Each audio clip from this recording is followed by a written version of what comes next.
কীটনাশকের ব্যবহার ভূমি রক্ষায় অন্তরায় বলে মনে করেন মৎস্য ও প্রাণী সম্পদ উপদেষ্টা ফরিদ আক্তার। বলেন, হার্বিসাইড বা আগাছানাশক শুধু জমিরই নয়, প্রাণীদের অবাধ চলাফেরার ক্ষেত্রেও বিপজ্জনক।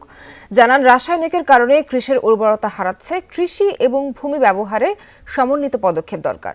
সকালে রাজধানীর একটি হোটেলে কৃষি জমির সুরক্ষা ও ভূমি ব্যবহার নিয়ে কর্মশালায় উপদেষ্টা এমন তাগিদ দেন। বলেন, উর্বর জমিতে তামাক চাষ হচ্ছে অবাধে, কৃষি জমির বাণিজ্যিক ব্যবহারও ঠেকানো যাচ্ছে না, খাদ্য উৎপাদনের সার্বভৌমত্ব রক্ষার তাগিদ দেন উপদেষ্টা। বলেন, শুধু বোরো ধানের ওপর নির্ভরতা বাড়ছে, যা টেকসই কোনো পন্থা নয়। বক্তারা বলেন, কৃষি জমি সুরক্ষায় শক্ত নীতি প্রয়োজন, সরকারি খাস জমি চারণভূমি হিসেবে ঘোষণা করতে হবে, ভূমির ক্ষেত্রে নারীদের অংশগ্রহণ বৃদ্ধির বিকল্প নেই, অকৃষিকাজে জমির ব্যবহারও বন্ধ করা জরুরি।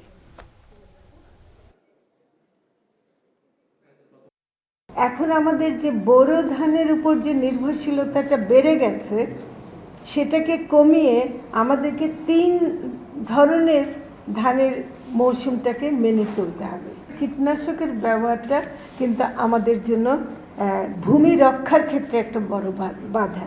আমি তো মনে করি হার্বিসাইডটা একটা মারাত্মক ক্ষতিকর, শুধু জমির জন্য না, আপনার প্রাণী সম্পদকে বঞ্চিত করা হচ্ছে।